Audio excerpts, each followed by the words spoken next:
Hi friends, welcome to Honey's world. అందరూ ఎలా ఉన్నారు? I hope everyone is good. నేను కూడా చాలా బాగున్నాను. ఈరోజు మన వీడియో ఏంటంటే పుదీనా పచ్చడి అండి. అదే పుదీనా చట్నీ అని కూడా అంటారు. వేడివేడి అన్నంలో కొంచెం నెయ్యి వేసుకొని ఈ పుదీనా చట్నీ చేసుకొని తింటే నెక్స్ట్ లెవెల్లో ఉంటుంది. ఈ రైనీ సీజన్లో కంపల్సరీగా ట్రై చేయండి. కమింగ్ టు ద రెసిపీ, ముందుగా ఒక కడాయి తీసుకొని కడాయి బాగా హీట్ ఎక్కాలి. హీట్ ఎక్కిన తర్వాత కొంచెం ఆయిల్ అయితే యాడ్ చేయండి. ఆయిల్ కూడా బాగా హీట్ అయిన తర్వాత కొంచెం ధనియాలు, ఆవాలు, జీలకర్ర, అలాగే కొంచెం మెంతులు అంటే కొంచెం వేసుకొని బాగా ఫ్రై చేసుకోండి. ఇవి బాగా ఫ్రై అవ్వాలన్నమాట. ఇవి బాగా ఫ్రై అయిన తర్వాత మీ స్పైసీనెస్కి తగ్గట్టు మిర్చిని యాడ్ చేసుకోండి. ఇక్కడ నేనైతే ఎర్రమిరపకాయలు వేసుకుంటున్నాను. ఇవి వచ్చి 4 తీసుకున్నాను, ఎందుకంటే ఇవి చాలా ఘాటుగా ఉంటాయి. ఆ తర్వాత ఫ్రెష్గా క్లీన్ చేసుకున్న పుదీనాను కూడా యాడ్ చేసుకున్నాను. పుదీనా కూడా క్వాంటిటీకి తగ్గట్టు స్పైసీనెస్ మీరు అడ్జస్ట్ చేసుకుంటే సరిపోతుంది. అలాగే టమాటా కూడా యాడ్ చేసుకున్నాను. టమాటాని ఇలా 4 పీసెస్గా కట్ చేసేసుకున్నాను. ఇవి బాగా వాడాలన్నమాట. పుదీనా అలాగే టమాటా కూడా దాంట్లో ఉన్న పచ్చివాసన అంతా పోయేదాకా బాగా వేగించుకోవాలి.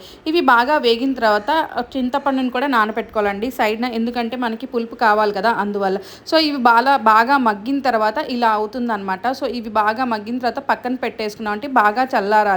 ఆ తర్వాత మనం నెక్స్ట్ ప్రాసెస్ చేసుకోవచ్చు అనమాట.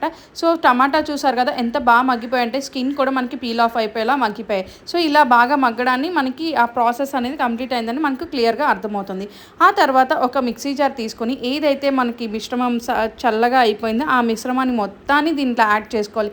పుదీనా అలాగే ఎండుమిరపకాయలు, ధనియాలు ఇవన్నీ ఉన్న మిశ్రమాన్ని మొత్తాన్ని యాడ్ చేసుకోవాలి. మంచిగా యాడ్ చేసుకుని స్పైసీనెస్కి అలాగే మీ టేస్ట్కి తగ్గట్టు కొంచెం సాల్ట్ అయితే యాడ్ చేసుకోండి. Salt as per your requirement. Mixie జార్లో పల్స్ చేసుకుంటే సరిపోతుందండి. పల్స్ అనేది మీకు తగ్గట్టుగా మీరు పల్స్ చేసుకోండి. మీకు బాగా మెత్తగా ఇష్టం అంటే మెత్తగా చేసుకోండి, లేదంటే బరగ్గా ఇష్టం అంటే బరగ్గా చేసుకోండి. ఇట్స్ కంప్లీట్లీ యువర్ డెసిషన్ అనమాట. సో చట్నీ అయితే మంచిగా పల్స్ చేసేసాను. సో తర్వాత చట్నీ టెక్స్చర్ అయితే మనకి ఇలా రెడీ అయిపోతుందండి. ఈ పచ్చడి అనేది చాలా త్వరగా రెడీ అయిపోతుంది. జస్ట్ 10 మినిట్స్లో మాత్రమే మనకి చట్నీ అనేది రెడీ అయిపోతుంది. సో మీలో ఎవరైనా ట్రై చేయాలా త్వరగా అంటే ఈ రెసిపీని ట్రై చేయొచ్చు. ఆ తర్వాత మిక్సీ చేసుకున్న చట్నీని పక్కన పెట్టుకొని దీనికి పోపు పెట్టుకున్నాం. కొంచెం ఆయిల్ వేసుకొని ఆవాలు వేసుకొని ఆ తర్వాత కరివేపాకు వేసుకోవాలి.